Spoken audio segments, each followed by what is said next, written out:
My heart to sing thy grace. Okay po. Ready? Sing. Come thou fount of every blessing, tune my heart to sing thy grace. Streams of mercy never ceasing, call for songs of loudest praise. Teach me some melodious sonnet, sung by flaming tongues above. Praise the mountain peaks upon it, mount of thy redeeming love. Here I raise mine Ebenezer, hither by thy help I'm come, and I hope by thy good pleasure safely to arrive at home. Jesus sought me when a stranger, wandering from the fold of God. He to rescue me from danger interpose his precious blood. Oh, to grace, how great a debtor daily I'm constrained to be. Let thy goodness, like a fetter, bind my wandering heart to thee. Prone to wander, Lord, I feel it, prone to leave the God I love. Here's my heart, oh, take and seal it for thy courts above. Next song po, The Love of God, page 333. The love of God is greater far than tongue or pen can ever tell. Okay po. Ready? Sing. The love of God is greater far than tongue or pen can ever tell. It goes beyond the highest star and reaches to the lowest vale. The guilty pair bow down with care. God gave His Son to win His erring child. He reconciled and pardoned from his sin. O love of God, how rich and pure, how measureless and strong, it shall forevermore endure. The saints and angels' song. When hoary time shall pass away, and earthly thrones and kingdoms fall, when men who hear refuse to pray on rocks and hills and mountains call, God's love so sure shall still endure, all measureless and strong, redeeming some of Adam's race, the saints and angels' song.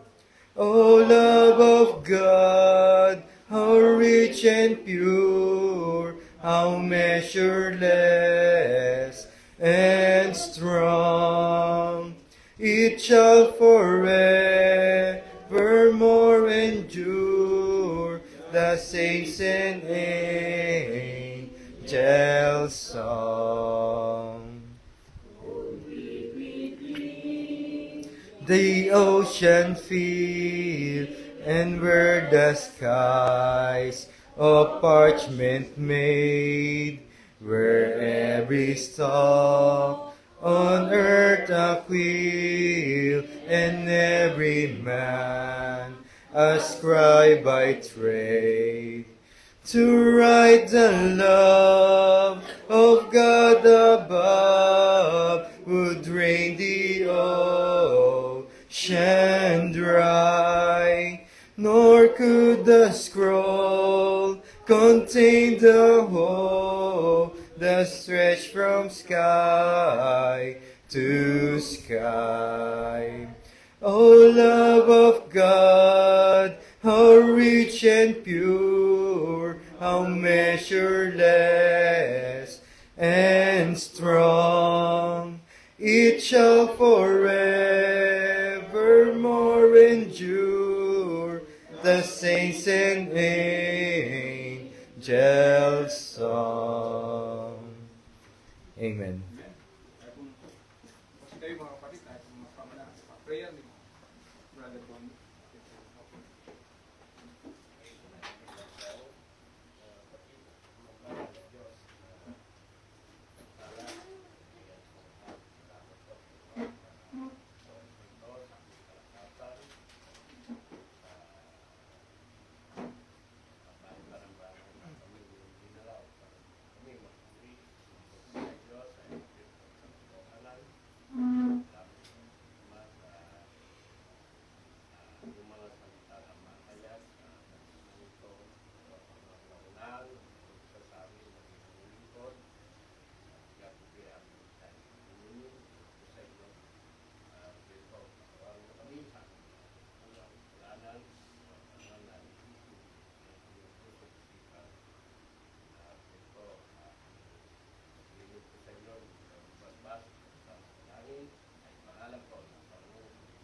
Amen.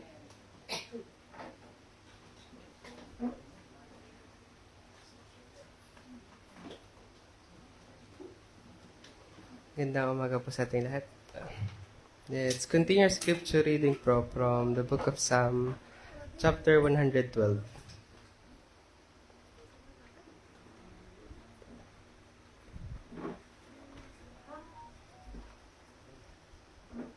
Praise ye the Lord.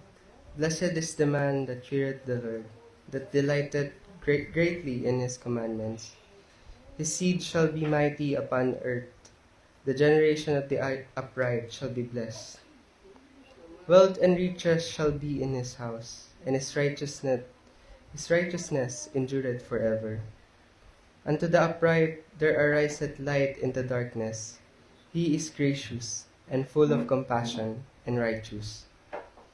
A good man showeth favor, and lendeth. He will guide his affairs with discretion. Surely he shall not be moved forever. The righteous shall be in everlasting remembrance. He shall not be afraid of evil tidings. His heart speaks, trusting in the Lord. His heart is established. He shall not be afraid until he see his desire upon his enemies. He hath dispersed, he hath given to the poor. His righteousness endureth forever. His horn shall be exalted with honor. Last verse. The wicked shall see it and be grieved. He shall gnash with his teeth and melt away. The desire of the wicked shall perish. Salamat po sa ating nabasa. Pagpalain po ang salita ng Panginoon.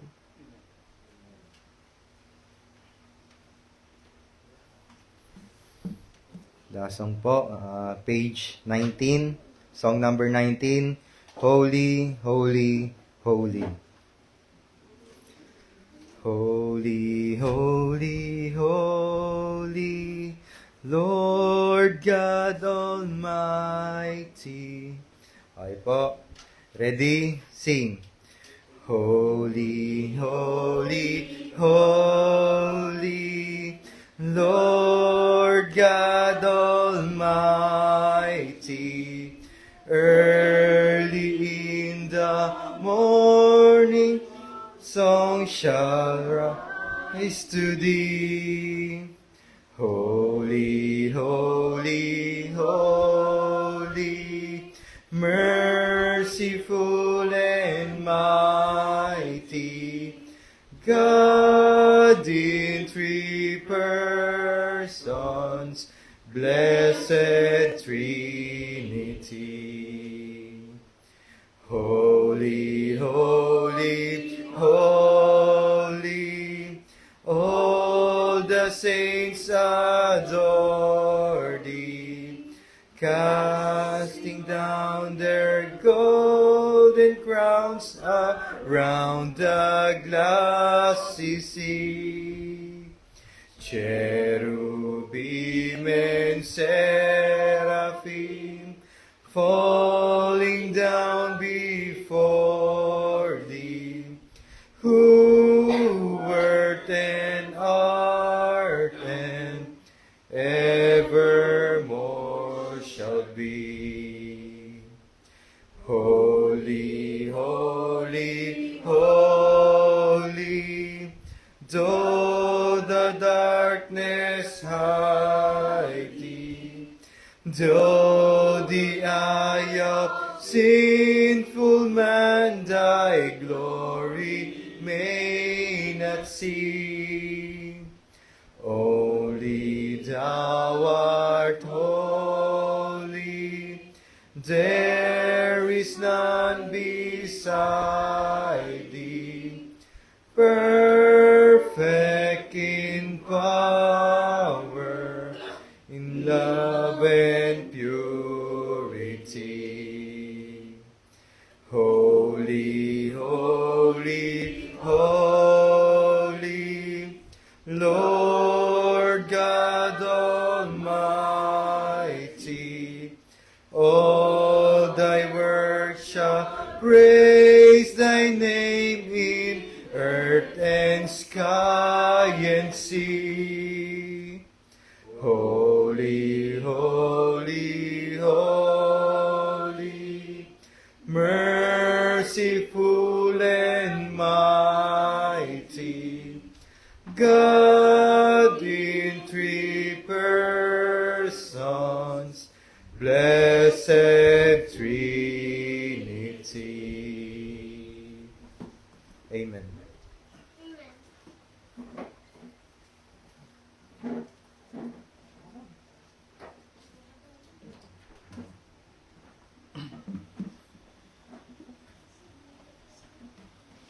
Amen. Okay. Happy Lord's Day po mga kapatid. Magandang umaga po. Pangalawang Sunday po. Pagpalain nawa tayo ng Panginoon sa ating pagtitipon. At yung mga kapatid na hindi natin makakasama ngayong umaga, atin po silang ipag-pray. Sa susunod, makasama po natin sila. Then tayo po mamaya ay pagkatapos po ng service, hindi pwedeng pagkakain or basta pagkatapos po ng service ay tayo po ay napagkaisahan po ng church nung nakaraan na magmi-meeting po tayo. Iba pa nating mga dapat gawin bilang iglesia, ano ba yung mga ating pwede pang magawa para sa gawain ng Panginoon sa ministry. So tayo po itulong-tulong dyan, tayo bilang isang katawan ng Panginoon. Okay? At wala naman pong ibang head, kundi ang ating Panginoong Jesucristo. So tayo po ngayon ay magsisimula na. So napapansin po natin, minsan ay tayo po ngayon ay wala tayong ano muna ngayon. Kumbaga yung atin namang service, yan naman ay ino-honor naman ng Panginoon yan. Bagamat talagang gumagamit din ng Panginoon ng mga music na tulad ng gitara, kasi sa langit may mga string instrument din po na ginagamit. So pag-pray po natin na dumating din ang ganyan, bagamat tuloy naman po ang service, Naalala ko yung aking dalawang kasama na nakakamiss din po pala. Kala ko hindi ko mamimiss kasi sabi ko, pero minsan namimiss po natin sila kasi lagi natin kasama tuwing pupunta rito. Nagsasacrifice din po sila, nagmi-minister, bagamat wala sa office pero nagmi-minister po sila para sa gawain ng Panginoon. So tayo po tuloy na po sa ating pag-aaral sa familiar verse po ang gagamitin natin.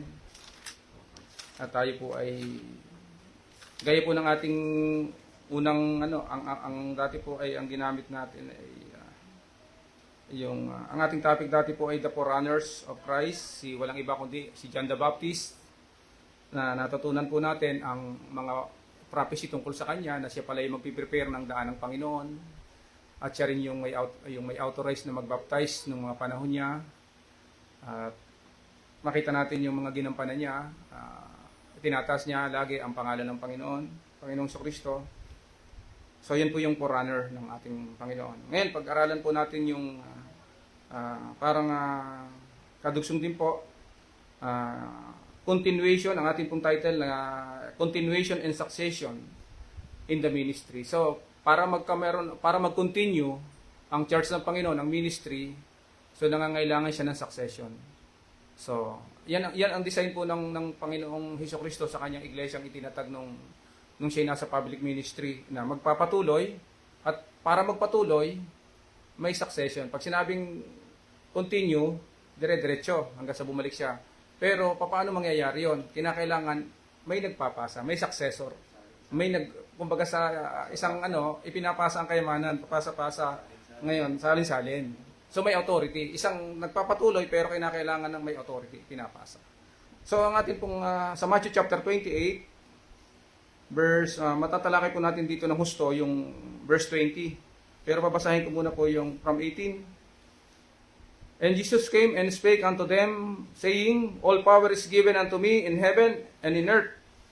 Go ye therefore and teach all nations, baptizing them in the name of the Father and of the Son and of the Holy Ghost, teaching them to observe all things whatsoever I have commanded you. And lo, I am with you always, even unto the end of the world. Amen. So dito po ay ang lahat ng authority po na sinabi ng Panginoon ay nasa Kanya. Lahat ng autoridad sa langit at sa lupa, nasa kamay na po ng ating Panginoong Kristo. Including yung galing sa langit na dumating sa lupa, yung authority ni John the Baptist, kinuha na po nasa Panginoon na po yan. May kapangyarihan po siyang kunin yon, yung authority yon, at yun po ipinasa rin. Hindi po ang Panginoon nagbaptize nang hindi niya na-encounter si John the Baptist. So, kaya may pagpapatuloy po ang ating pag-aaralan hanggang sa kahuli-hulihang santo, sa kahuli-hulihang saints po. So, tayo po munang manalangin mga kapatid. Panginoong Diyos na makapangyarihan sa lahat, Ama, na may dalang ng langit at lupa, kami po ay nagpapasalamat sa inyo sa umagang ito, Panginoon. At muli ay ang mga kapatid ay narito, inyo pong tinipon sa lugar na to upang kami po ay muling sama-samang sumamba sa inyo, Panginoon, sa pamamagitan ng mga panalangin na awitin, Panginoon, at pagbasa ng inyong mga salita, Panginoon. Salamat po at iningatan niyo po kami sa buong sanglinggang nagdaan at maging sa fellowship po namin sa Tanawang nagdaan. Ingatan po ang mga kapatid na nakauwi sa kanya-kanyang tahanan, Panginoon. Dalayan po namin, Panginoon, na naway patuloy niyo pong gabayan kami sa aming pag-aaral about the continuation and succession in the ministry, Panginoon. Tunay nga pong kailangan pong maunawaan namin to sapagkat ito po, Panginoon, ay isang identifying marks ng inyong iglesia hanggang sa aming kapanahunan na kayo po ang nangangalaga at nag-iingat, Panginoon, upang ito ay makapagpatuloy sa pamamagitan ng mga ginagamit niyo pong churches at mga ngaral ng pagsasalin, Panginoon, sa salit-saling henerasyon, Panginoon. Salamat po. Naway kami po ipatawarin niyo po sa aming mga pagkakasala, sa lahat ng aming karumihan. Gabayan kami ng Banal Espiritu sa aming pag-aaral. Patawarin niyo po kami, O Diyos. Ang lahat po ito ay aming dalangin at pasasalamat sa pangalan po ng Panginoong Hesus. Amen. So, itong nabasa natin, ang kapangyarihan ay nasa Panginoon. Then, sa 19, nag-command na po siya, Go ye therefore, sa church, and teach all nations, baptizing them in the name of the Father and of the Son and of the Holy Ghost. So yan po yung duty ng church. Ito pa po ang isa sa 20, teaching them to observe after ng baptism, teaching them to observe all things whatsoever I have commanded you. So ang ituturo lang po ang lahat ng mga bagay na iniutos ng Panginoon. At kaya po tayo lagi nating nililinaw kung ano ba talaga ang salita ng Panginoon. Kaya nagkakameron din po tayo minsan ng discussion, ng pagtatanong sa mga elder na nauna sa atin, ano ba talaga ang kalooban ng Panginoon. Hindi po masama yan. Para makasigurado po tayo na ang ating susunodin ay commanded ng ating Panginoong Kristo. And law, kapag nangyari yan, kapag tayo sumusunod, nag-o-observe tayo ng kanyang mga commandment, ang sabi rito, may promise, and law, I am with you always. Ako isa sa inyong palagi, even unto the end of the world. Amen. So, yan po ang sinabi ng Panginoon. So, ito pong last two phrases, I am with you always, even unto the end of the world. Ito po yung nagpapakita na may pagpapatuloy po ang ministry, ang gawain o ang iglesia ng Panginoon. Ito pong itong last two phrases na to sa 20 na I am with you always at saka yung even unto the end of the world. So yung Kristo na nagtagubilin, bagamat siya umakyat sa langit, ganito pa rin ang kanya sinabi, ako siya sa inyo palagi. So palagi hanggang sa katapusan ng sanglibutan. So yan po yung maliwanag na ating yan po yung promise niya sa church, yung perpetual presence ng ating Panginoong Kristo, yung habang panahong presensya niya sa kanyang iglesia. Isipin din natin yung ating duty kasi ang nakalagay dito, teaching them to observe all things whatsoever I have commanded. Ito yung church na nagpapatuloy sa aral at sa kabanalan, nagpapatuloy sila sa aral ng Panginoong Kristo. At ang pangako ng Panginoon, hindi sila iiwanan. Hindi tayo iiwanan ng Panginoon. Kaya ating saliksikin pa ang mga katotohanan ng higit at higit para tayo makasunod. Kasi kung hindi tayo magsasaliksik, hindi tayo mag-aaral ng ganito, hindi tayo makakasunod. Dito kasi nababada ang kalooban ng Panginoon sa ating mga pag-aaral. Sa mga Bible study, yan, yung mga Bible study niyan, napakahalaga po niyan. And then, ang promise ng Panginoon ay mula nung unang mga member, sa unang mga member pa ng church, hanggang sa kahuli-hulihang member po ng mga church. From the first member of his church to the last members, ang kanyang presensya, ang sabi, is always with them. Is always with us. Ang first member po ng Iglesia ng Panginoon, siyempre, ang nakalagay po sa Bible, unang-una yung mga apostol. Tingnan po natin, dito magsisimula ang presensya ng ating Panginoon. Kahit siyempre, nung siya ay nasa public ministry, talaga ang presensya niya, lagi siyang kasama ng mga apostles, at saka meron pang mga disciple pa na yung 70 disciples. Pero ito talaga ang kanyang ang sinasamahan. Sabi rito sa Mark, tingnan po natin sa Mark chapter 1 verse 16. At pagdaraan sa tabi ng dagat ng Galilea ay nakita niya si Simon at si Andres, si Peter po ito, at saka si Andres, na kapatid ni Simon, na naghahagis ng lambat sa dagat sapagkat sila'y mga mamamalakaya. So fishers po sila. At sinabi sa kanila ni Jesus, magsisunod kayo sa aking hulihan at gagawin ko kayong mga mamamalakaya ng mga tao. Ayan. Then, tuloy po natin. At pagdakay, iniwan nila ang mga lambat at nagsisunod sa kanya. So, ganun po talaga pag yung effectual call iiwanan mo at susunod ka talaga sa kanya. May iiwanan ka para makasunod ka sa kanya. And then, at pagdakay, sa dako pa roon ng kaunti, ay nakita niya si Santiago na anak ni Zebedo, si James, at si Juan, na kanyang kapatid. So, parehong magkapatid muna. Na sila rin naman ay nangasa daong na hinahayuma ang mga lambat. At pagdakay, kaniyang tinawag sila at kanilang iniwan ang daong, sa daong ang kanilang amang si Zebedeo, nakasama ng mga aliping, upahan, at nagsisunod sa kanya. So nakita natin po yung pagtawag ng Panginoon. Dito magsisimula po yung pagtawag at yung presence ng Panginoon sa kanila. Yan po yung mga unang tinawag, yan po yung mga naging apostol ng Panginoon. Then dito po sa John chapter 1, John chapter 1, verse 44 po. Ito naman po ang sinasabi rito. Si Felipe nga ay taga Bethsaida sa bayan ni Andres at ni Pedro. Nasumpungan ni Felipe si Nathanael at sinabi sa kanya, nasumpungan namin yung isinulat ni Moises sa kautusan at gayon din ang mga propeta, si Jesus na taga Nazaret ang anak ni Jose. At sabi rito, at sinabi sa kanya ni Nathanael, so itong Nathanael na to, wala itong nickname na Coco ha, basta Nathanael to. So sabi rito, mangyari bigang lumitaw ang anumang magaling na bagay sa Nazaret. Sinabi sa kanya ni Felipe, pumarito ka at tingnan mo. Ayaw pa maniwala kasi ni Nathanael eh. So yan po yung mga pagtawag sa mga naunang apostol. And then dito kukumplitohin na natin dito po sa chapter 10 ng Mateo, verse 1. Sabi dito, and when he had called unto him his 12 disciples, he gave them power against unclean spirits, to cast them out, and to heal all manner of sickness and all manner of disease. Now, the names of the 12 apostles are these. The first Simon, who is called Peter, and Andrew, his brother, James, the son of Zebedee, and John, his brother, Philip and Bartholomew, Thomas, and Matthew, the publican, James, the son of Alphaeus, and Lebbaeus, whose surname was Thaddeus. Sa tingin ko, ito yung isang Judas, hindi yung Iscariot.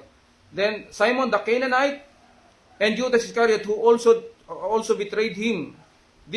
Sabi rito, these 12 Jesus sent forth, and commanded them, saying, go into the way of the Gentiles, go not into the way of the Gentiles, and into any city of the Samaritans, kahit Samaritans, enter ye not. So, wag sa way of the Gentiles, wag din sa city of Samaritans. Wag kayong papasok dyan. Hindi yan ang target ng kaligtasan dun sa dispensation na yan. But go rather to the lost sheep of the house of Israel. So yan po yung unang mga tao na tinawag ng Panginoon.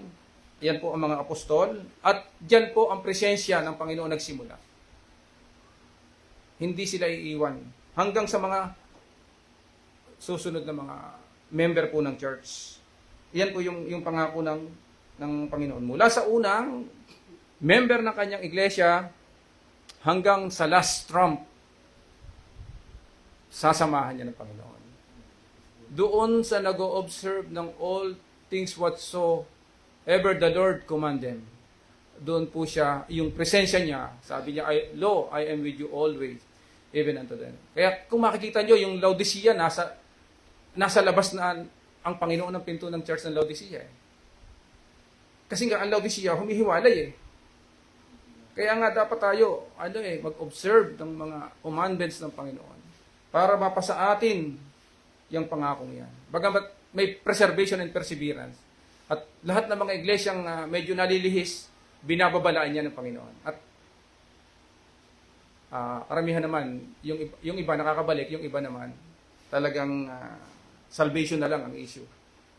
Pero pagdating sa church, nawawala na sila. Para po yan sa Old Testament eh.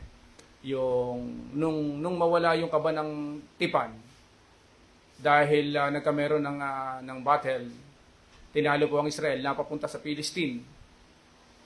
Kaya po nagkameron ng ikabud na pangalan eh, na yung isang bata na ang ngalay ikabud kasi the glory of the Lord departed. Kasi ang glory ay laging naandun sa kaba ng tipan.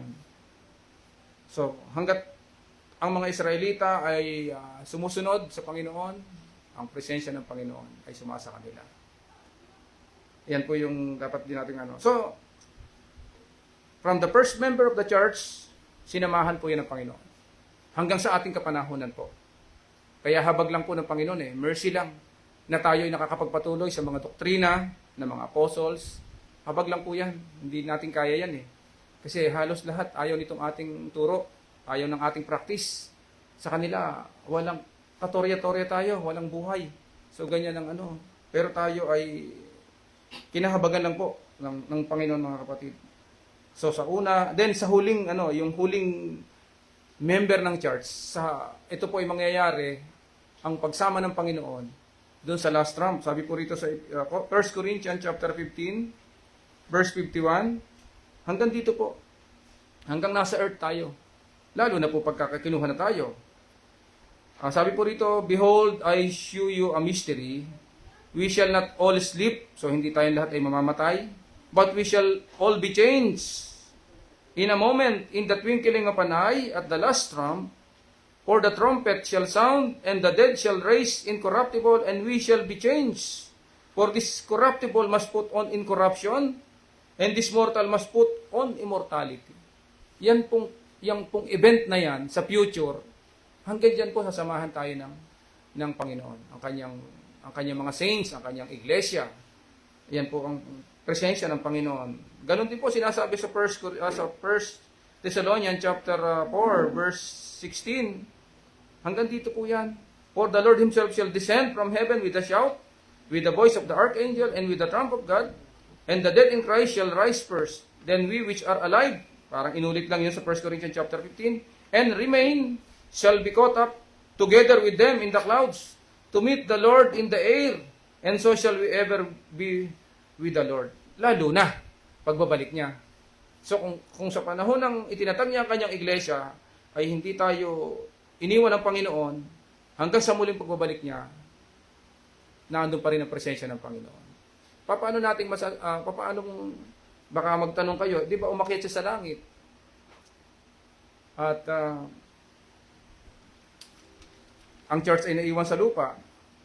Di po ba ang sabi ng Bible may mga aliw, may Holy Spirit na isesend ng Father in my name, sabi. So yun po yung mananahan sa church na nakatahan na sa individual na Christian. Pero sa Day of Pentecost, tatahan sa iglesia. At yun po ay magpapatuloy. Yun po, sa ibang salin po sa Romans chapter 8, kung hindi ako nagkakamali, verse 10, 11, nakalagay po doon Spirit of Christ. Sapagkat kung ang Espiritu ni Kristo ay wala sa inyo, ay hindi kayo sa Kanya, sabi. Tingnan nga po natin yan. Kung, ibig sabihin, hindi talaga iniwan kasi ang Espiritu ng Panginoon ay 8, 9, hindi ako nagkakamali. Matagal na po kasi itong hindi ko nababasa. Sabi rito, sa verse 9 ng Romans chapter 8, but ye are not in the flesh. So kayo, wala na kayo sa flesh, sabi doon sa iglesia sa Roma, but in the Spirit, if so be that the Spirit of God dwell in you.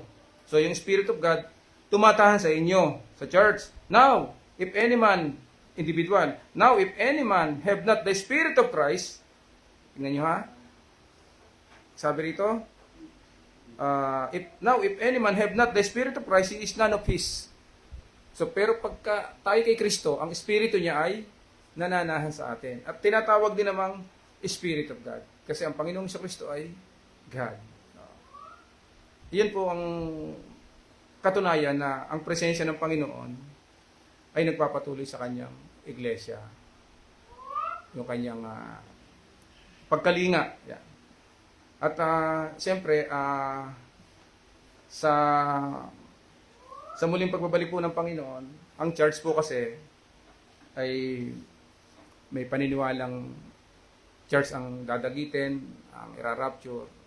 Marami naman pong kapatiran din tayo sa Amerika na lahat ng basta saints ay dadagitin, irarapture.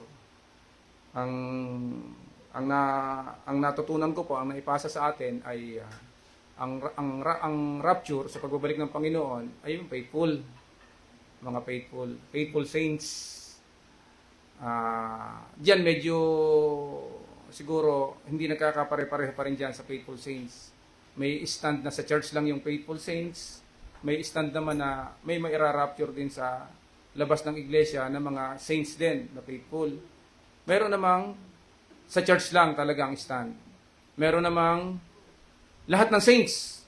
Kung ano mang tinawag na denomination sa iyo, basta siyempre sovereign grace doctrine ang natutunan, sovereign grace ang kaligtasan, yung iba ay ganyan. Yung atin po mga kapatiran sa Amerika ay ang paniniwala, rapture of the saints.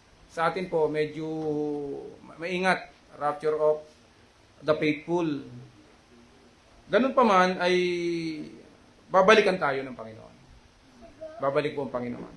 At sabi nga sa huling tunog ng trompeta, mula sa itinatag niya ang kanyang iglesia, mula doon sa tinawag niya kanya mga apostles, kasi sila yung, yung unang mga member ng church, mga prophets, yan po yung mga unang member. Hanggang sa pagbabalik ng Panginoon, sasamahan po yan ng ano. Sasamahan po yan ng Panginoon. So, back to our text po. Kasi baka po minsan malilito tayo. Ang mga post-millennial po, ang ginagamit na, yung post-trib po, ang ginagamit na, usually verse na ginagamit nila para mapananiwala ka na na ang pagbabalik ng Panginoon ay, at pagkatapos ng tribulation pa, yung Revelation chapter 20, verse 4 to 6. Kasi doon, may pagkabuhay, mabubuhay ulit yun yung mga patay. So yun po yung yung second phase po ng resurrection. Para po yung rapture para po yung yung second coming ng Panginoon, may first phase at saka second phase. Ano po yung first phase? Doon sa time ng resurrection, rapture. And then second phase, revelation. Yun naman pong yung resurrection, halos doon din po sa time ng rapture. Yung pong first phase ng Christ coming. At yun naman pong second phase ng Christ coming, after that, doon naman po bubuhayin yung mga namatay doon sa tribulation time. Kaya baka malito tayo, baka isipin natin, nakakapuntos ang post-trib. No, iba po yung sinasabi doon sa Revelation chapter 20 verse 4. So itatakil po natin yan kapag ang atin pong lecture ay about eschatology. Atin pong hihimayin yan. So sa ngayon po, nadaanan lang po natin kasi baka magkameron ng kaunting pagkalito. So back to our text po, sa Matthew chapter 28, verse 20, I am with you always. Yan po yung sabi rito. Yung salita pong always, galing po yan sa Greek word na hymera. Yan po, hymera po ang pronunciation yan ng salitang always o always. Ang meaning po na nakita ko kay strong, the time, space between dawn and dark, or the whole 24 hours. Or, pangalawa, daily or day by day. So, yung presence po ng Panginoon na I am with you always, ang ibig po sabihin pala niyan ay from morning to evening. Sabi rito, from the time space between dawn and dark, or the whole 24 hours. Parang sa Israel po, ang Israel po, ang palitan po ng oras nila ay 6 sunset to sunset po yan eh. Sunset to sunset. Sa atin naman po, 12 ng midnight to 12 midnight. Parang ganun po ang ating 12:01. Iba ng araw yon. So sa kanila po iba. Sa Israel po, meron tinatawag na first watch, second, third, at saka fourth watch. Sa kanilang orasan, na nababahagi po yan sa parang sa loob ng 24 hours. Magsisimula po ang day sa kanila kung sa atin po, sunset, mga alas 6 ng hapon. Then, yung susunod na watch ay hanggang 9. Then 9 to midnight. From midnight to 3 a.m. Tapos 3 to 6. Then ganun din po. Sunrise to 9 a.m. Then 9 to 12. 12 to 3. 3 to sunset. So yun po yung isang buong. At yung mga oras pong yan, ganun po ang presensya ng Panginoon. Hindi niya pinatlangan. Walang patlang sa kanyang iglesia, sa kanyang mga saints. Ganyan po ang ipinangakong presensya ng Panginoon. Day by day, hour after hour, from sabi rito, mula sa madaling araw hanggang sa paglubog ng araw. Tapos whole 24 hours pa ang sinabi. So, ito lang po mga kapatid ang nakikita ko to exhort us or ma-encourage po tayo na tayo po ay mag-continue sa ministry na ipinagkaloob sa atin ng Panginoon. With succession, ang continue po. Ibig sabihin na nag-continue tayo pero may authority yung pag-continue natin. Yun po yung succession. From beginning to the last trump. Sinasamahan po tayo ng Panginoon. Day by day, araw-araw. Yun nga po, sa mga Hudyo, ang ginamit po ay relo ng mga Hudyo. 6 lagi tayo nakapagsabi ng 6 sunset to sunset po, ang isang buong 24 hours sa kanila. Na tinatawag kung kada isang watch. Kaya siguro yung iba, nagtatag ng fourth watch. So siguro doon i-base yun. Hindi ko masyadong alam yung kanilang basis. So yun po yung the meaning. So nakita na po natin dito na ang Iglesia ng Panginoon ay may pangako na magpapatuloy. At may pagsasalin. Sa pagpapatuloy ay may pagpapasalin ng authority.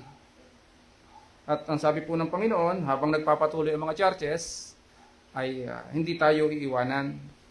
I am always with you. So yan po yung dapat nating makita ron para hindi po tayo ma-discourage, kundi tayo ma-encourage, patuloy pa tayo maglingkod sa ministry, bilang Iglesia ng Panginoon. Ministry po natin na sambahin si Christ, sambahin ang ating Diyos, paglingkuran siya sa pamamagitan ng pagsunod sa kanyang mga utos, sa kanyang mga palatuntunan, at sa kabaguhan ng buhay in holiness. Yan po yung paraan ng paglilingkod natin, yung mga gawain ng church, yan po ay mahalaga. So the meaning and importance ng salitang continuation. So yung meaning po muna ng continuation, ito po ay sa Tagalog, patuloy na proseso na pinapanatili ang iniatang na ministry from the start to the end. So yan po yung continuation. Yan po yung meaning na nakita ko ng continuation. Patuloy na proseso na pinananatili ang iniatang, so may iniatang po sa atin, na ministry mula sa simula hanggang sa katapusan. Hanggang sa pagbabalik ng Panginoon. Yan po yung continuation. Yung continue. And then, siyempre, dapat malaman din po natin yung succession naman po, yung biblical procedure on how to send, ordain. Kaya, kita nyo, may pagkakaiba na. Pero, pagpapatuloy pa rin po. Biblical procedure on how to send, ordain ministers to ensure uninterrupted continuation, parang uninterrupted power supply, yung dire-diretso. Continuation of the ministry, missions, and authority.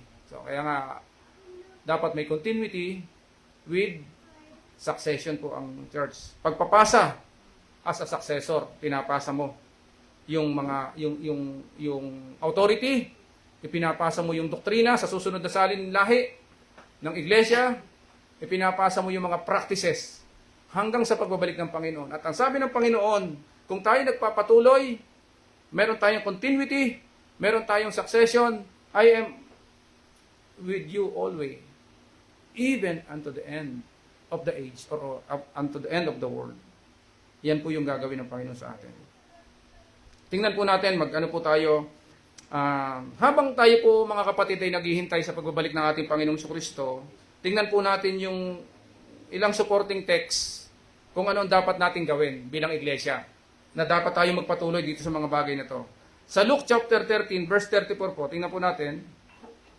Sa Luke chapter 13, so hindi po tayo dapat stagnant, walang ginagawa bilang iglesia. Sabi po, Luke 13 verse 34.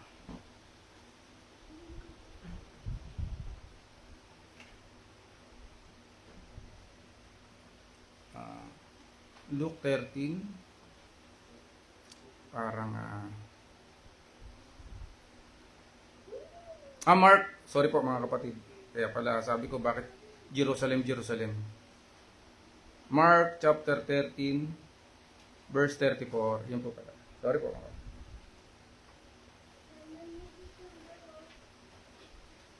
Ang sabi po rito, for the Son of Man is as a man taking a far journey, who left his house. So, ang tinutukoy po dito yung for the Son of Man, si Christ, is as a man taking a far journey.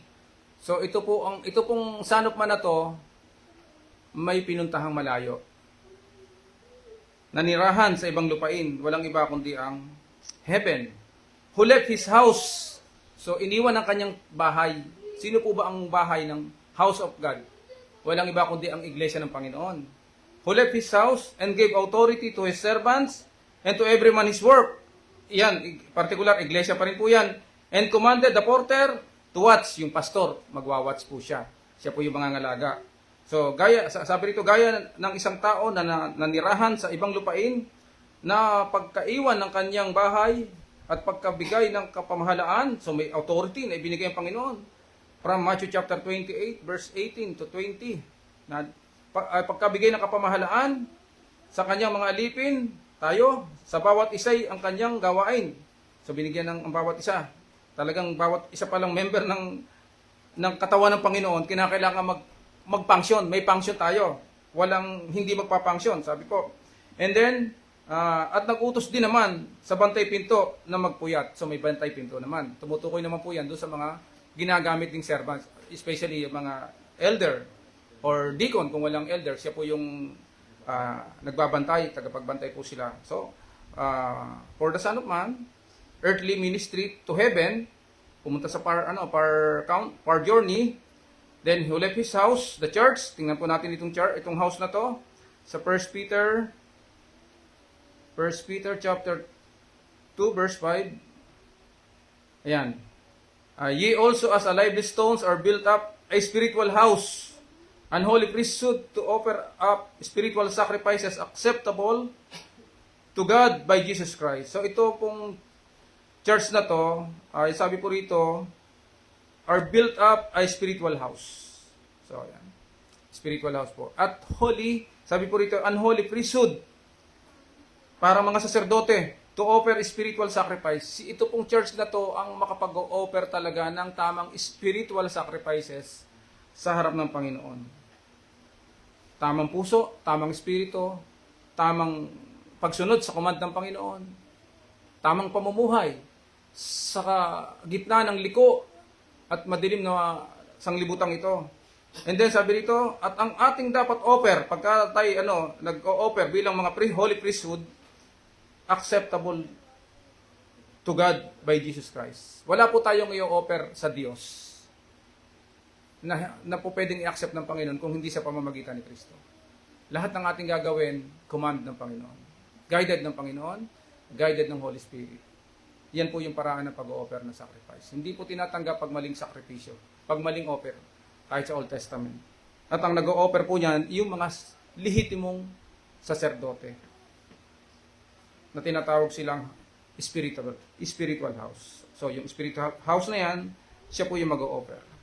And then, isa pa po ditong supporting text, dito sa Hebrews chapter 3. Hebrews chapter 3, verse 6. Ang sabi po rito, but Christ as Son over His own house, whose house are we, yung church, if we hold fast the confidence and the rejoicing of the hope firm unto the end. So, sabi rito, datapat si Kristo gaya ng anak ay puno sa bahay niya. Ano po yung bahay niya? Na ang bahay niya ay tayo.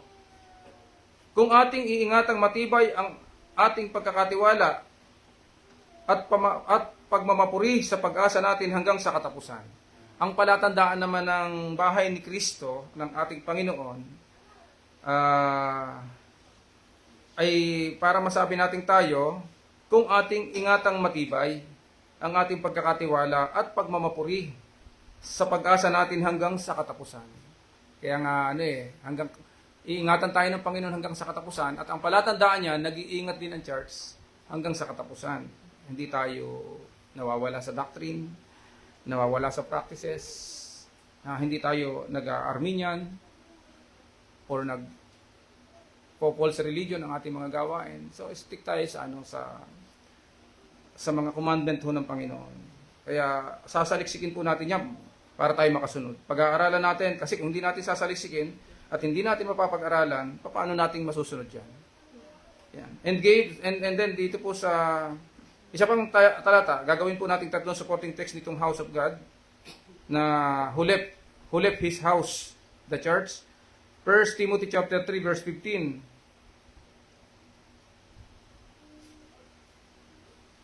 But if I tarry long, that thou mayest know how thou oughtest to behave thyself in the house of God, so behave thyself in the house of God, which is the church of the living God, the pillar and ground of the truth. So dapat i-behave natin ang ating sarili sa iglesia ng Panginoon. Walang iba kundi ang house of God, ang church ng Panginoon. So mag-behave tayo, sabi nga ng Bible.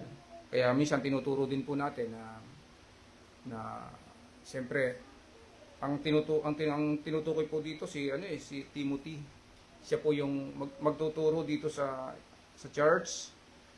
Anong dapat mong i-behave, kasi si Timothy po ay magiging pattern po siya ng mga mananampalataya. Kaya unang-unang tinuturuan ni Paul ito si Timothy na mag-behave. Then yung natutunan ni Timothy, tuturo niya yan. Kaya dito sa church, bawat isa, lalaki man o babae, dapat tayong maging maingat upang malaman mo kung paano ang dapat sa mga tao na ugaliin nila sa bahay ng Diyos, na siyang iglesia ng Diyos na buhay at haligi at suhay ng katotohanan. So tayo mga lalaki, maging maayos tayo, maging buhay na rin ang ating Panginoong Kristo, naglilingkod, nagpapatuloy. Katulad din ng pagpapatuloy ng presensya ng Panginoon sa atin. Ang mga babae naman, siyempre, pagdating sa church, na in church capacity, ang mga babae, kinakailangan mag-aral kayo ng silence. Learn silently ang mga ladies sa church.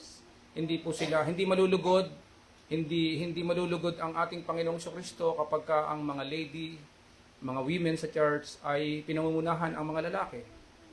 Kaya nga sa 1 Corinthians chapter 14, may mga talata ro na nagsasabi na hindi ko ipinahintulot na ang mga babae magsalita sa iglesia sapagkat ito'y mahalay sa kanila.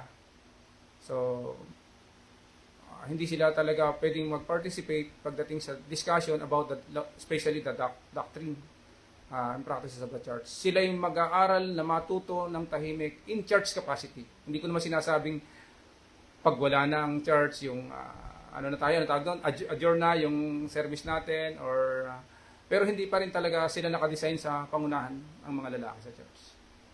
Kaya nga ang mga babae, ang sabi ng Bible, kung may gustong malaman sa bahay, bakit sa bahay pa magkikipag-discuss sa kanyang asawa? Sapagkat mahalay sa babae ang magsalita sa iglesia, yung mag-usurp ng authority. Ang mga talata po niya sa 1 Corinthians chapter 14 at saka sa 1 Timothy chapter 2, kung hindi ako nakakamali, mga bandang 10, 11 hanggang 12, nandun po yan.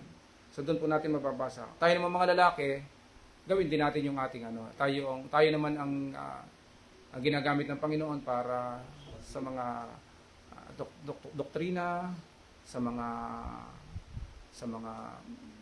discussion, tayo ang diyan. Then sila, habang tayo ay kung halimbawa ay pasok pa rin sa church, meeting natin, mga business meeting, sila nakikinig, natututo sila sa pamamagitan ng ating discussion. Doon sila natututo.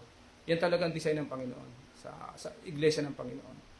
May sila yung talagang may sistema. Ang Diyos kasi natin ay is a God of order. Doon din sa 1 Corinthians chapter 14 makikita niyo na ang Diyos ay hindi siya Diyos ng kaguluhan. Kaya kung yan ang design ng Diyos, susunod po tayo. And then, so yan po yung church ng Panginoon. House of God na dapat ugaliin natin, lalaki, babae. Ang mga babae, marami rin po silang gawain sa church. Hindi lang sila talaga pwedeng manguna. Pero gamit na gamit yan si Priscilla, si Phoebe. Ang dami mga babae, si Mary.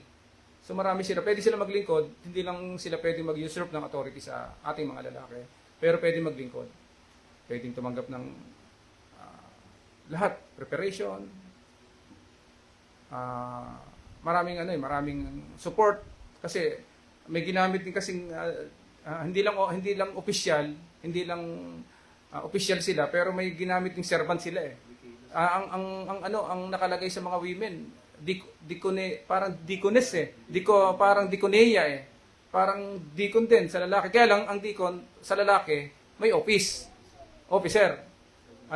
Ino-ordain. Ang babae, same Greek word, pero hindi sila, walang office. Pero sila nagseserve. So, yun po ang Kaya hindi naman po, ang babae. Marami pong babaeng masisigasig sa church. Kahit sa Old Testament, merong Ruth, merong si Rahab, dating masamang patutot, pero nung makakilala sa Panginoon, yan po yung sa New Testament, marami. Hindi ko na nga matanda kung sino-sino yung mga Mary. Ang dami. Tapos merong tinatawag na yung Phoebe. Marami pong mga babae rin na naglilingkod sa New Testament. Sa pangangaral lang po naman sila. Hindi inaalaw sa loob ng iglesia. Baka naman po sa labas mga kapatid.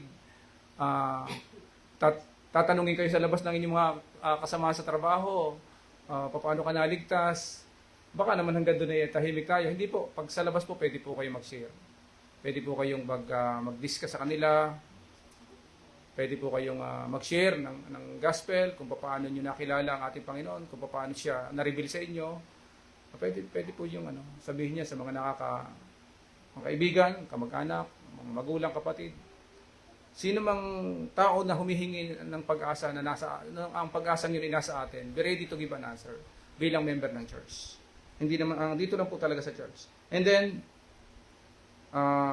so nakita po natin yan, who left his house, tayo po yan, ang church ng Panginoon, and gave authority to his servants, and to every man his work. So binibigyan po tayo ng authority. Kaya, lalaki at babae, bilang church, meron tayong mga gagampanan. Di po ba, pag tayo nagse-service, di ba, umaawit din naman lahat tayo, babae at lalaki. Pag nananalangin din sila, kaya lang silently sila. Nag-aaral sila, silently rin. May ginagawa tayo lahat dito sa church. Hindi po ipanalangin niyo po ang church. Isang paraan din po ng paglilingkod yun. Ang mga kapatid, lalo na may mga karamdaman. Sapagkat nung si Peter ay nadakip, di po ba may mga babae at mga lalaki na nananalangin sa church, ipinapanalangin. Tapos, di ba si Peter, pinakawalan ng angel doon sa bilangguan? Lalaki lang ba nananalangin doon? Hindi. At saka sino yung nagbukas ng pinto na nagsabing si Peter ay nakita niya na napagkapalan pa nga siya nahihibang. Di ba? Babae. Maraming paglilingkod din po ang babae.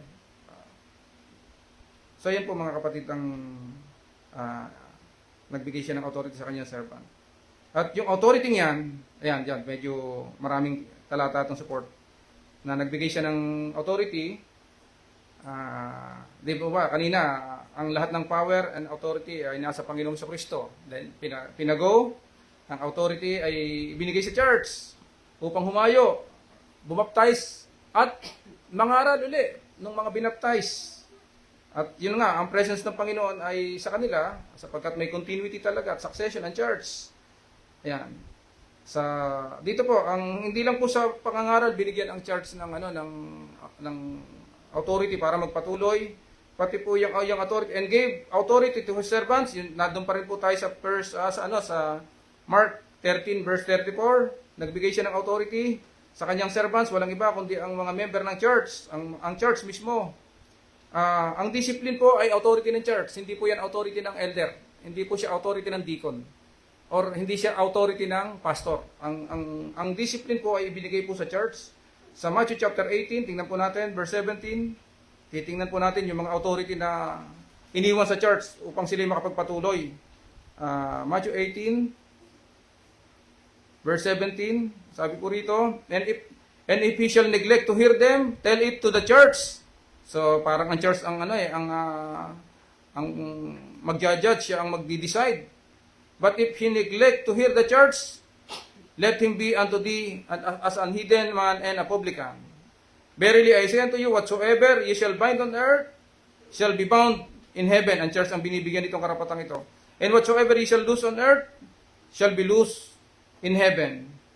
Ayan, yan po ang authority na mag-discipline. Yan din po ang nakasulat sa Acts, sa 1 Corinthians chapter 5. May dinidiscipline din po diyan.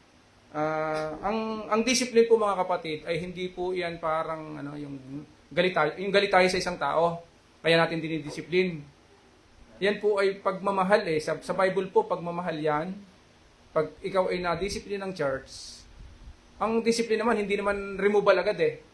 Merong discipline na formative. Tinuturuan tayo ng salita ng Panginoon para hindi tayo mapariwara. Meron namang discipline na ay yung kung tawagin ay warning, winawarningan. Meron namang discipline na excommunication, na pag-aralan niya natin dati, na talagang nangangailangan na muna na tanggalin muna sa church. So yan po yung mga discipline para mapanatili yung purity ng iglesia na hindi madamay. Yan po yung sa 1 Corinthians chapter 5, yan po ang utos ni Paul. So, yan po yung authority ng church. Wala po yan sa pastor lang. Isa po ang pastor doon. Dahil member din siya ng church. Kasama siya doon, collectively. Pero hindi siya lamang ang magdidiscipline. Na, minsan magtatanong ka, ilan na ba yung na-discipline sa church simula nung ma-organize tayo? Wala kang alam, puro yung pastor lang ang may alam. Ibig sabihin siya ang dumidiskarte ng discipline. At ang church, yes, pastor. Parang yes, boss na lang. Yes, sir. Hindi po. Church po yan. Yun po yung dating pinag-aralan natin na church government, dictatorial yon. Preacher rule, hindi democracy. Yan. So, discipline. And then, ang church din po, binibigyan din po siya ng authority to evangelize. Yan, nabasa na po natin kanina sa Matthew chapter 28 verse 18 to 20. Sa evangelism, may authority po ang church. Sa discipline, may authority po ang church. Mission send, magsesend tayo ng missionary. Halimbawa, dito may mga lalaking natuto na, may gift, tapos ay may calling, willing, magpagamit sa Panginoon sa gawain. Nakatagpo tayo ng mga lugar na may mga open. So, pwede nating authority po yan ng church. Hindi rin yan authority ng isang tao. Hindi po pwedeng, Brad, mag-mission ako doon. Bahala na muna kayo dyan. Hindi. Church po mag-decide dyan. Tingnan po natin dito sa Acts chapter 30. Pero leading dapat po ng Holy Spirit. Acts chapter 13, verse 3. Ang sabi po dito, and when they had fasted and prayed and laid their hands on them, they sent them away. So, ang church po ang binigyan o naatasan na may authority na mag-send them away, na mag-send ng missionary, walang iba kundi si Paul at saka si Barnabas. So they being sent forth by the Holy Ghost, tandaan po natin, basta ang church po na tama ay nag-send ng missionary, guided po dapat ng Holy Ghost. Sent by the Holy Ghost. Then departed unto Seleucia, and from thence they sailed to Cyprus. So yan po yung yan po yung unang missionary journey ni Paul and Barnabas. Pero ang authority to send the missionary ay walang iba kundi nando sa isang local church, sa Antioch. Yan po yung kanyang rights or kapangyarihan or authority. And then, ang church din po, kaya hindi po pwedeng dito lalakarin yung yung office natin. Ano ba?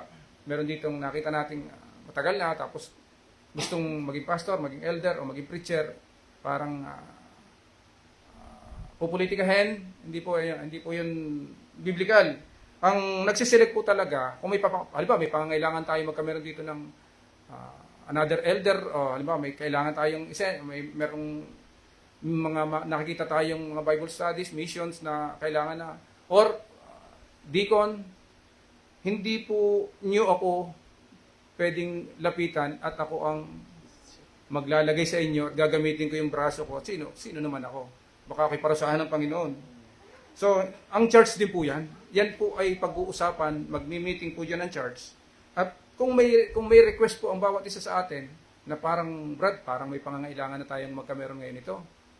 Ay sige Brad, pag-meetingan natin, sino ba yung hinug na rito, yung talagang, sound na sa doctrine, alam ang doctrine, alam ang practice ng church, at ginagayad ang buhay niya ay ginagayad ng Holy Spirit. Sa loob at sa labas ng iglesia, guided siya ng Holy Spirit. May wisdom, may pinagkakaroon. Honest yung taong yan, honest.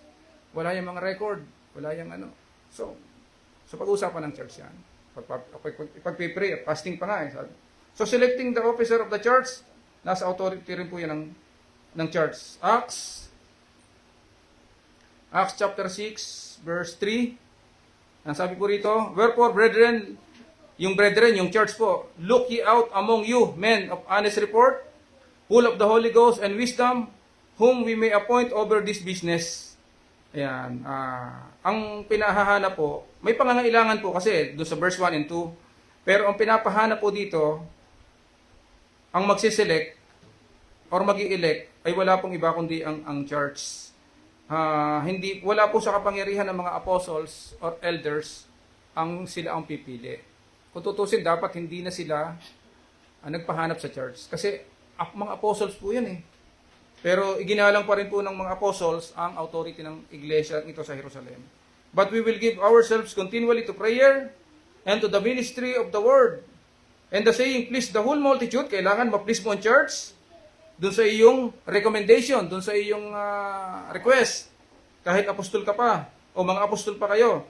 Ang sabi, and the saying, please the whole multitude, pumayag ang church, and they chose Stephen, a man full of faith, and of the Holy Ghost, and Philip, and Prochorus, and Nicanor, and Timon, and Parmenas, and Nicholas, a proselyte.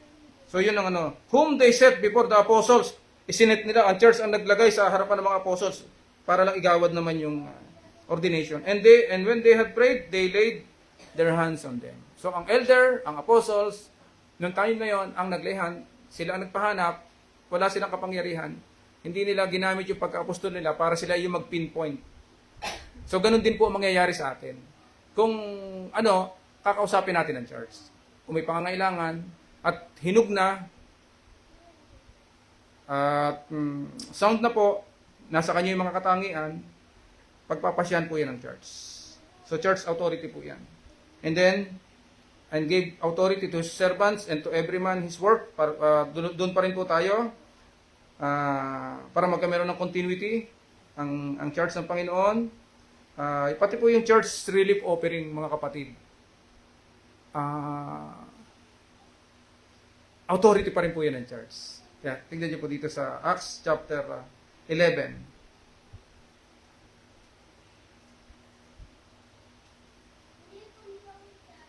Acts chapter 11. Pero baka nag-iisip tayo, church authority, paano ba't nakakuha pa ng elder? Ano po yan? Kasama po ang elder dyan sa authority niya. Siya po ay member din po ng church. At hindi po siya pwedeng mag-decide ng sarili. Kaya po ituturo natin yung democracy ngayon dito. Dito po sa magpapatuloy po yan. Acts 11:28. Sabi po rito sa Acts 11:28, nung magkameron ng pangailangang tumulong ng relief. Kasi inihula ni Agabus na magkakameron ng tagtuyot pagkagutom do sa sanglibutan na nasasakupan ng Roman Empire. Then sa 29 po, ang sabi po rito ay, then the disciples, every man according to his ability, determined to send relief unto the brethren which dwell in Judea, which also they did, and sent it to the elders by the hands of Barnabas and Saul. So, authority rin po ng church yan. Yung halimbawa, may tutulungan po tayo dito mga kapatid, ang Santa Rosa, halimbawa, nagkameron ng bagyo, may nasalanta tayo sa parting Luzon or Visaya, man o Mindanao, at meron tayong budget, meron tayong fund pang tulong pa rin, pag-uusapan po natin yan. Lahat po ay nasa kapangyarihan po yan ng iglesia. At kaya tingnan niyo po, ministry din po kasi yan, yung pagdadala ng relief, ministry po yan. And sa verse 25 po ng sumunod na chapter, sa Acts chapter 12, ito po yung pabalik na sila. Nagdala si Barnabas at si Saul, hindi pa sila nagmi-mission dito sa first missionary journey nila. And Barnabas and Saul, sa verse 25, returned from Jerusalem, doon sa ministry niyon, na nag-send sila ng relief. When they had fulfilled their ministry, and took with them John, whose surname was Mark. So si Barnabas at si Saul bumalik from Jerusalem sa Antioch nung ma-fulfill nila yung ministry. So ministry po ng church yan. Yung yung pagpapadala, pagtulong sa ibang mga churches, sa ibang mga mananampalataya, ministry po yan ng Bible, ng church. At yan po nasa ilalim din po yan mga kapatid ng ating authority ng church. At dyan po, medyo maging maingat po tayo sa pagpapadala ng mga relief, pagtulong ng relief offering. Kung tutusin po, mas gusto ko, hindi ako ang magpapadala. O kung ako man, kung maaari, pangalan ng church ang nakalagay. Sa pagpapadala kasi may danger dyan eh. Bumabangong masyado ang pangalan ng pastor eh. Kapag nagpapadala eh. Para bagang siya yung may kagagawa kaya nagpadala. Hindi, samantala sa Bible, ano ng church yan mga kapatid eh. Authority ng church yan eh. Kung hindi naman papayag ng church, hindi rin makakapagpadala yung pastor eh. Tapos ang bango ng pangalan ng misa ng pangalan ng pastor. Wala namang masama kung ang pastor ang may kakayahang magpadala, alam niya address. Kaya lang gawin nating simple, wag naman masyadong grandstanding yung pagpapadala. Mas maganda nga magpadala yung meron tayong member na hindi naman masyadong hindi pastor. Siya yung magpadala ng tulong. Kasi minsan nagpupuring masyado rin yung mga ganyan. Masyado siyang natataas. 1 Corinthians chapter 8. Tingnan po natin. 2 Corinthians chapter 8. Verse 18. Ang sabi po rito, and we have sent with him the brother whose praise is in the gospel throughout all the churches. Sabi po, at sinugo namin kasama niya ang kapatid na ang kaniyang kapurihan sa ebanghelyo ay sa lahat ng mga iglesia.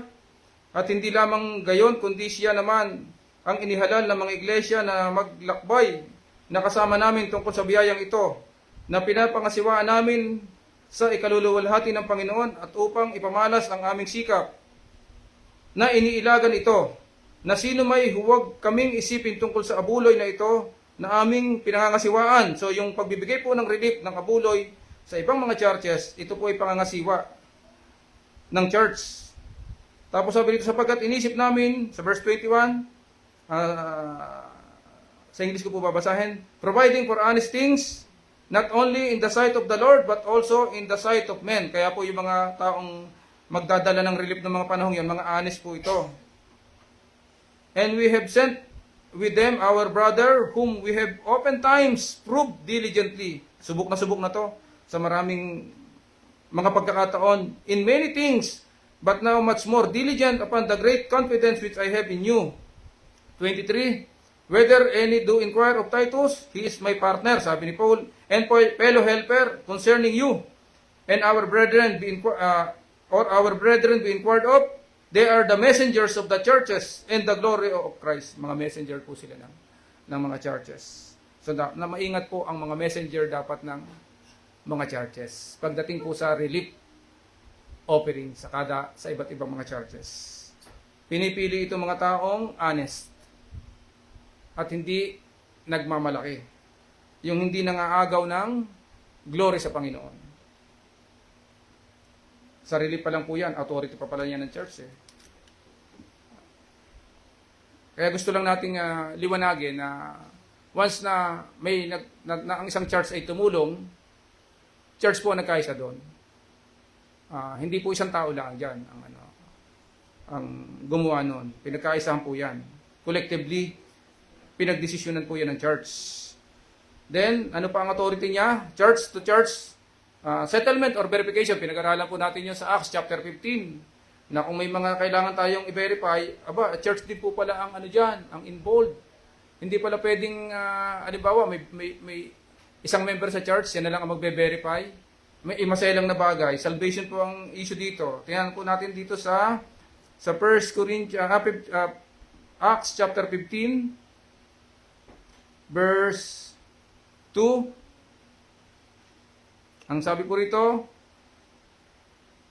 when therefore Paul and Barnabas had no small dissension and disputation with them, they determined that Paul and Barnabas and certain other of them should go up to Jerusalem unto the apostles and elders about this question.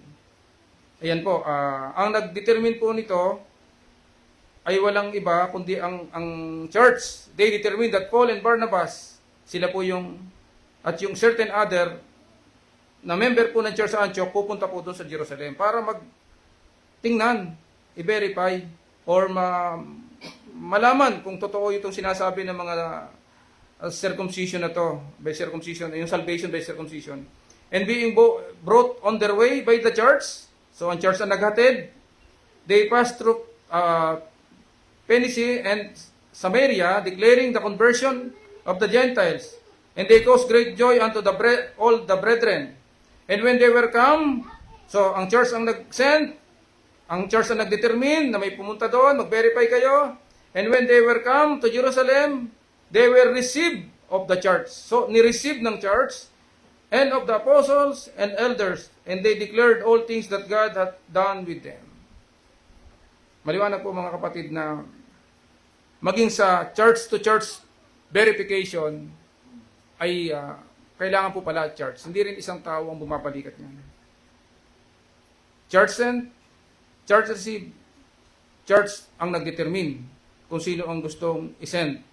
At pagdating doon sa conclusion and decision, apostle po ba ang nag-decide para maging maayos ang lahat? Hindi po. Si James po, recommendation lang po yung kay James dito sa verse chapter 15 verse 19. Tingnan niyo po pagdating sa decision. And to this agreed the words of the prophets as it is written. 15 nga po pa. Acts 19 po pala. Ante, ito nga po yung yung sinabi ni, kung hindi ako nagkakamali, si James. Inonor niya yung sinabi ni Simeon, ni Peter. Yung na si Peter ang sabi rito, Simeon hath declared how God, sa verse 14, at the first did visit the Gentiles to take out of them a people for His name. Ito yung sa Acts, kung hindi ako sa Acts chapter 10 po ito, hanggang 11. Noong ang mga Gentile po ay welcome na pagdating sa kaligtasan.